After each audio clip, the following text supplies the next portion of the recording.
All right, let's have a chat about one of the biggest and honestly most pointless chores in gardening. Mulch. Every year, it's the same routine, isn't it? You go to the garden center, you heave these massive, heavy bags of shredded wood into your car. You spend a whole weekend spreading it, getting it all over your clothes, trying to make it look neat. And for what? So it can look good for a few months, then break down, get weedy, and you have to do it all over again next year. It's a subscription service for your garden that you didn't sign up for. It's a temporary fix. But what if you could plant something once and it would do the job of mulch forever? Suppress weeds, hold in moisture, build the soil.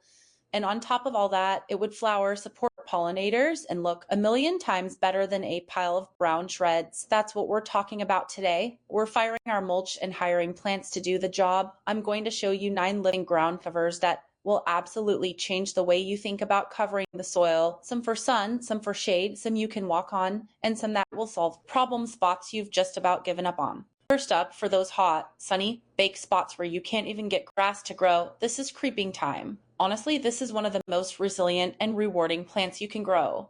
Most people think of thyme for cooking, but this variety, Thymus serpillum, is a ground-hugging workhorse. You plant a few small plugs, and in a season or two, you have a dense evergreen mat that weeds just can't penetrate.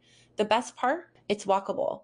Plant it between paving stones or along a path, and every time you step on it, you get this amazing, warm, herby fragrance. It's sensory experience mulch can never give you. Bees absolutely lose their minds for the tiny purple flowers in summer. It's like living ecosystem right at your feet. The one mistake people make is planting it in damp, heavy soil. It hates wet feet. It needs sharp drainage to thrive, which is why it's perfect. Gravelly areas or slopes, it actively enjoys neglect. Forget bark chips. This is living carpet that smells incredible and buzzes with life. Now let's go to the other extreme. Deep, dark, dry shade, the kind of spot under a big maple or a line of conifers where everything you plant just seems to give up.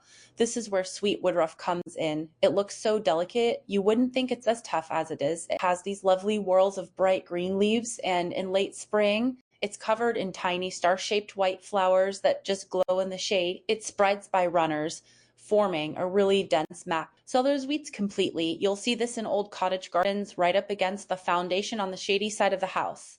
Most people don't realize this, but the leaves have a wonderful scent when they're crushed or dried. It's like fresh cut hay with a hint of vanilla.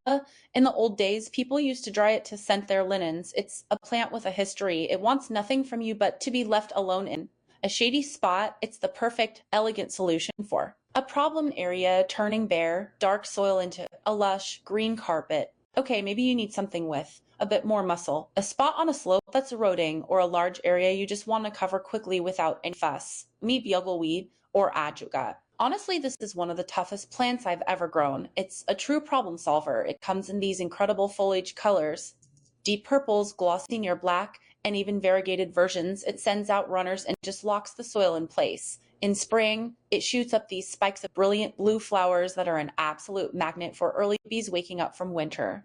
Now, crucial failure note, this plant is aggressive.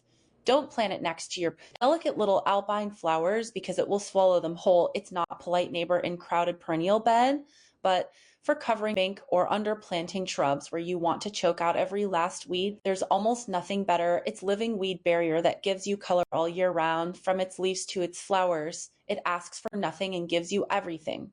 If you want to inject a shot of pure electricity into your garden, look no further than golden creeping Jenny. The color of this thing is just unbelievable. It's a vibrant, almost neon chartreuse green that lights up any area you put it in. It's fantastic for brightening up a partially shady corner that feels a bit dull. It creeps along the ground, rooting as it goes, creating a dense, low-growing mat of little round leaves. A practical tip that I use all the time.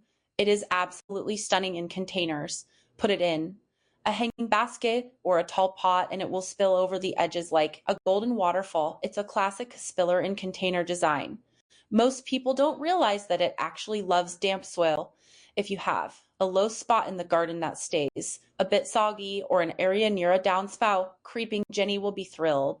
It can even grow in shallow water at the edge of a pond, like Ajuga. Be a bit of a thug in rich soil, so give it some boundaries, but that vigor is exactly what makes it such an effective weed suppressing ground cover.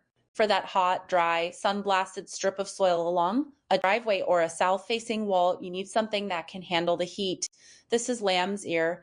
And the first thing you have to do with this plant is touch it. The leaves are covered in these soft, silvery hairs that make them feel exactly like a lamb's ear. It's an incredible sensory detail in the garden. Kids are fascinated by it. That silvery coating isn't just for looks. It reflects sunlight and helps the conserve water, making it incredibly drought tolerant once established. It forms dense weed-proof mat of silver that provides stunning contrast to green or purple-leafed plants. Little known fact: the leaves are naturally antibacterial and absorbent, and for centuries they were used as battlefield bandages. My personal opinion: stick with the non-flowering varieties like Epimedium or Helen von Stein. They focus all their energy on making lush, dense carpet of foliage, whereas the flowering types can get a bit leggy and messy after they bloom. Let's talk about the absolute undisputed champion of dry shade, barrenwort or Epimedium. This is the plant you put in that impossible spot under. A mature pine tree where the soil is dry as dust and full of roots. It's where even hostas and ferns struggle to survive. Epimedium thrives there. It's a bit of a slow starter, and this is the one mistake people make. They give up on it after the first year. You have to be patient. For the first couple of years, it seems like not much is happening, but underneath, it's building tough, woody root system. By year 3, it explodes into a dense clump of leathery, part-shaped leaves that no weed can push through. The foliage often emerges in spring with beautiful bronze or reddish tint, and in climates, it's semi-evergreen. And the flowers, in early spring, before the leaves fully emerge, it sends up these wiry stems with delicate, alien-looking flowers that look like tiny columbines or orchids. It is the definition of tough elegance, solving the garden's worst real estate. If you're looking for a native option for a shady woodland garden, you can't do better than wild ginger. This isn't the ginger you cook with, but it has a powerful connection. The beauty is all in the foliage. It produces these stunning, glossy, heart-shaped leaves that form a perfect overlapping carpet. It looks incredibly lush and tropical, but it's native to North American forests. You can create a seamless, deep green floor under your trees. Fascinating little known fact is about its flowers. They're hidden right down at the base of the plant, under the leaves. They're these strange, maroon, bell-shaped flowers that lie right on the ground. They aren't trying to attract bees. They're designed to be pollinated by ants and beetles crawling on the forest floor. It's a whole secret world down there. And the sensory detail: if you crush leaf, the smell is unmistakable. It's sharp, spicy scent of real ginger. It's beautiful, well-behaved spreader that creates serene, native ground cover. When spring arrives, there are few things more spectacular than a slope covered in creeping phlox. For 3 to 4 weeks, this plant is not a plant, it's a solid waterfall of color: pinks, purples, blues, whites. That completely covers itself in flowers. You'll see this in older gardens, absolutely cascading over retaining walls, and it just makes you stop and stare. It's a showstopper. But after the show is over, it gets back to work as a fantastic ground cover. It's an evergreen, forming a dense needle-like mat that holds soil on hillsides and chokes out weeds all year round. The bees absolutely lose their minds over this stuff in early spring. It's one of the first big nectar sources available. Here's a critical practical tip: as soon as the flowers fade, give it a light haircut with shears. Just trim off the top inch or so. This prevents it from getting woody and gappy in the middle and encourages it to stay as a thick, dense mat. It's 5 minutes of work for a year of perfect, weed-free coverage. Finally, let's talk about the small spaces, the little details. The cracks between your flagstones or the edges of a stone path. This is the perfect job for Corsican mint. It's the smallest mint in the world, with these absolutely tiny bright green leaves. It looks like a miniature, delicate moss. It's not for covering a huge area, but for those little gaps. It's magical. It creates a soft green mortar between the stones. The best part, the defining, is the sensory experience. When you walk on the path, your footsteps crush the leaves just slightly, and it releases the most incredible fragrance. It's not harsh spearmint smell. It's bright, sweet, almost liqueur-like scent. In fact, little known fact is that this plant is the primary flavoring for the liqueur cream mint. It's one of the few plants that genuinely doesn't mind, and in fact seems to enjoy being walked on. It does need consistent moisture and protection from the baking afternoon sun, but for shaded or partially sunny path, it turns simple walkway into fragrant journey.